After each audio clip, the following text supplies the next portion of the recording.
Dernière ligne droite avant le scrutin européen, nous donnons la parole à la tête de liste des socialistes français, Raphaël Glucksmann, qui tente de se faire une place entre les listes de la République en marche et du Rassemblement national, en misant sur le clivage gauche-droite et en mettant en avant le social et l'écologie contre le conservatisme et le libéralisme.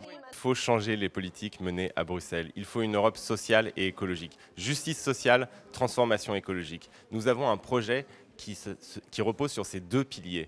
Et si vous voulez porter le pacte finance-climat et biodiversité, si vous voulez porter le SMIC européen, si vous voulez porter la TVA à 0% sur les produits de première nécessité, si vous voulez porter un protectionnisme vert et solidaire, il faut voter pour une force qui peut obtenir une majorité, qui peut décider des politiques qui sont menées à Bruxelles. Or, à Bruxelles, au Parlement européen, à Strasbourg, ce qui compte, c'est d'abord le clivage gauche-droite. Et l'enjeu de ces élections, c'est de savoir si les conservateurs libéraux du Parti populaire européen ou les sociodémocrates que je représente dans ces élections seront dominants au prochain Parlement.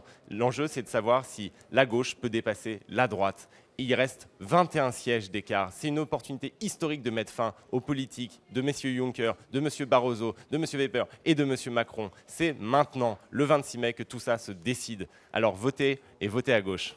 Alors que les travaillistes semblent, d'après les estimations, avoir remporté le scrutin aux Pays-Bas, le candidat socialiste français espère faire de même en France. Résultat dimanche soir à l'issue du scrutin.